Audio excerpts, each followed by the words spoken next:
여러분 안녕하십니까. 혼란한 정치 시사이슈를 술술 풀어보는 송국근의 혼술 7월 21일 화요일에 인사드립니다. 지금 국민의힘 분위기가 상당히 달라졌죠. 어제도 제가 정리를 해드렸다시피 장동혁 사퇴론이 쑥 들어가는 수면 밑으로 내려앉는 그런 분위기고, 또 그와 비례해서 한동훈 복당론도 자취를 좀 감추고 있는 모습입니다. 한동훈이나 친한계 쪽에서도 지금 현 상황에서는 복당이 불가하다고 보고 어렵다고 보고 그 이야기를 좀 꺼내지 않는 그 최고위원회에서도 또 장동혁 사퇴, 한동훈 복당 이런 이야기가 전혀 나오지 않고 있다고 지금 들리고 있습니다. 공개회의석상에서는 물론이고 비공개회의석상에서도 이제 그것은 이슈가 당내 이슈가 되지 못한다. 장동혁 사퇴나 한동훈 복당은. 자, 이 상황에서 지금 이번 주에 어떻게 보면 상당히 좀 국민의힘 안에서 칼바람이 일어날 수도 있다는 예상들이 정가에서 나오고 있습니다. 바로 중앙윤리위원회가 이번 주 소집이 되는데, 지금 크게 보면은 세 그룹입니다. 징계 대상이 된 것이 6.3 지방선거 이후에 무려 60건 이상의 징계 요청서가 지금 중앙윤리위원회에 들어와 있는데, 물론 장동혁 대표가 직접적으로 그 중앙윤리위원회를 이렇게 간섭을 하거나 하지는 않지만은 전체적인 당 기로에 맞춰서 중앙윤리위원회가 지금까지도 징계를 처리를 해왔죠. 자, 크게 세 그룹인데 하나는 조경태입니다. 조경태 국민의힘 최다선 의원, 6선 의원인데 얼마 전에 국회 부의장 경선에 출마했다가 박특검 의원에게 졌죠. 자, 그런데 민주당 의원들에게 연락을 해서 박특검 의원을 찍지 말라 이런 요구를 한 것이 지금 들통이 나서 윤리위에 제소가 되어 있습니다. 조경태는 원래 민주당 출신이죠. 민주당 출신이니 자기 친정 식구들에게 국민의힘 의원들이 결정을 한, 본인이 박특검에게 졌습니다. 국회 부의장에서 졌으니까 경선에서 졌으니까 그 안가품으로 박특검도 찍지 마라. 무슨 뭐 내란 세력이다. 이런 식으로 몰아붙였다. 이것은 용납할 수 없다는 게 지금 국민의힘의 대체적인 분위기죠. 자, 그래서 여기는 조경태 의원에게는 아마 중징계가 예상이 됩니다. 다음 총선 때, 그러니까 당원권 정지 2년 이상을 받으면은 다음 총선 때 국민의힘으로 출마를 못하죠. 자, 그러면은 다시 박특검이 민주당으로 가서 출마를 할 수도 있는데, 민주당에서 받아들일지는 미지수죠. 그 전이면 몰라도 국민의힘에서 당원권 정지 2년 징계를 받은 사람을 받아들이면 전체적인 분위기가 안 좋아지기 때문에 아마 그렇게 되면 조경태는 갈 곳을 잃어버리는, 그 7선 도전은 물 건너가는 그런 상황이 될 가능성이 높습니다. 그래서 조경태가 가장 현재로서는 중징계를 받을 가능성이 높고, 그 다음에 꼽히는 인물군들은 바로 친한동훈계, 한동훈파 그 국회의원들 중에서 그때 이 6.3 지방선거 때 부산 북구갑 보궐선거 현장에 쭉 갔던 인물들, 뭐 여러 사람들이 있죠. 뭐 배현진, 뭐 박종훈, 뭐 진종호, 뭐 한지아 이런 사람들이 쭉 있는데 더 있습니다. 그 사람들이 또 하나의 그룹이죠. 그 그룹들에 대해서는 어떻게 어느 정도 징계 수위가 나올지는 좀 지켜봐야 되지만은, 지금 현재 분위기로는 여기서도 좀 중징계를 피하기는 어렵다는 관측이 많이 나오고 있습니다. 워낙 부산 북갑선거 때 국민의힘 후보가, 박민식 후보가 버젓이 있는데 그것을 제치고 국민의힘에서 제명된 사람을 도왔다. 그리고 그 전후에서도 계속 그런 행태를 보였기 때문에 이것은 분명한 해당 행위고, 이런 데 대해서 중징계를 내리지 않으면은 그 다음에 또 다른 일들로 친한계를 중심으로 해서 다른 일들이 막 벌어질 수가 있다. 자, 그래서 미리 이 당은 당규에 따라서 처리할 것은 처리해야 된다는 목소리가 많기 때문에 이 그룹에도 중징계가 내려질 가능성이 상당히 높습니다. 그리고 또 한 그룹이 있죠. 첫 번째는 조경태, 그 다음에는 친한계 그룹이 있고, 세 번째는 뭐 친한계도 포함이 되지만 장동혁 대표에 대해서 막 그러니까 비판, 도를 넘는, 그리고 또 팩트가 아닌 내용으로 막 비판을 하고 조롱하고 야유한 사람들이 있습니다. 자, 그 사람들에 대해서 또 장동혁 사퇴하라고 요구하는 뭐 그런 사람들도 있었죠. 그런데 그 사람들에 대해서는 그 사람들도 징계 대상에 지금 징계 청구가 징계 요청서가 막 올라가 있지만은 그 사람들에 대해서는 아마 이번에 징계를 하지 않을 가능성이 높습니다. 그래서 그 장동혁 당대표를 비판을 한 그걸로 징계를 하게 되면은 친한계를 징계를 하는 거기에 또 안 좋은 영향을 미칠 수가 있죠. 무차별 징계를 한다 이런 식으로 되니까는. 그래서 아마 장동혁 대표와 관련된 그 징계 요청서는 처리가 안 될 가능성. 그러니까는 이 징계를 보면은 네 단계가 있습니다. 주로 네 단계가 있는데 그 중에서 아마 경고 정도에 그치지 않을까 하는 분석들이 나오고 있습니다. 제일 심한 것이 제일 센 것이 제명이고 그 한동훈처럼 제명을 하는 것이 있고 하나는 탈당 권고. 이 탈당 권고도 사실상 제명이죠. 이 탈당 권고를 받고 30일 내에 탈당을 하지 않으면 제명 처리가 되니까. 그 다음에 당원권 정지가 있는데 당원권 정지는 이제 기간을 둡니다. 그래서 좀 전에 말씀드린 대로 2년 이상 받으면은 다음 총선에 출마를 할 수가 없는 상황이 되는 것이죠. 국민의힘 소속으로.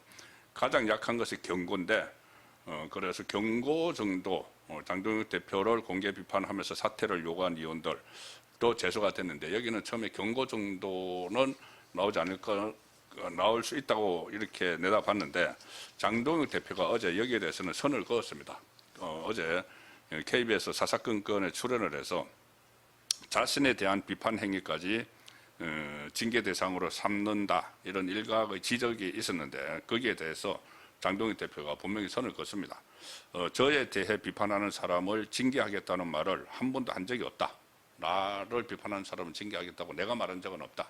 그런데 당원들이 그 사람들을 징계 요청서를 올린 것이죠. 본인이 그렇게 요구를 한 적은 없고 그 대신 그러니까 본인을 비판하는 사람에 대해서 징계를 해야 된다고 강조한 적은 없고 그 대신 우리 당에서 공천한 후보가 있는데 바로 부산 북구가 박민식 후보가 있는데 다른 당 후보를 돕거나 무소속 후보를 돕는 바로 이 한동훈을 도운 그 사람들이죠. 거기에 대해서는 명백한 해당 행위다. 명백한 해당 행위다.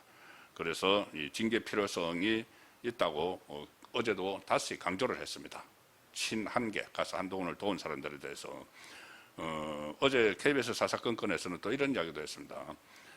한동훈 의원을 국민의힘으로 받아들이는 것은 국민의힘의 확장이나 당내 통합에 도움이 되지 않는다고 확신한다.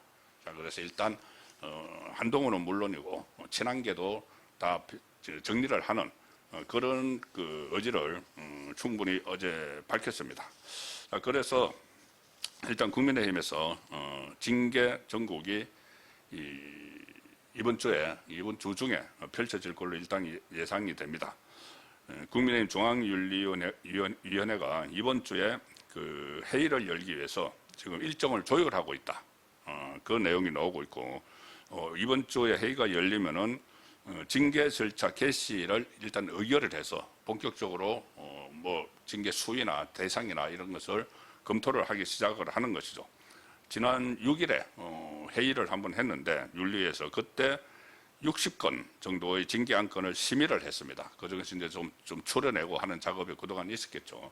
그래서 제가 좀 전에 말씀드린 세 그룹 정도 조경태, 친한계, 그다음에 장동혁 대표를 비판했던 사람들인데 장동혁 대표를 비판했던 사람은 일단 이 주의를 한계시키는 정도 선에서 나올지는 모르지만 정식 징계는 하지 않을 가능성이 높고 가장 징계 대상 1호는 아무래도 조경태입니다. 조경태. 물론 친한계도 많지만 친한계는 이 사람이 여러 명이죠. 여러 명이라서 그것에 또 경중을 따져봐야 되는데 조경태는 박덕흠 국회 부의장 선출할 때 민주당 의원들에게 전화해서 자기가 박덕흠하고 경쟁에서 떨어졌죠.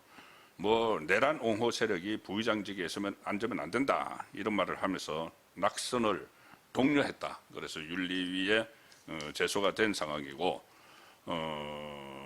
이렇게 되니까 그 조경태가 나름대로 반발을 한다고 하면서 기자회견까지 열어서 장동혁 대표에 대해서 징계 요청서를 또 윤리위에 제출하면서 본인 딴에는 맞불을 놨다 이렇게 주장을 하지만은 이게 맞불이 아니고 그 불길이 조경태 본인에게 돌아갈 수가 있죠.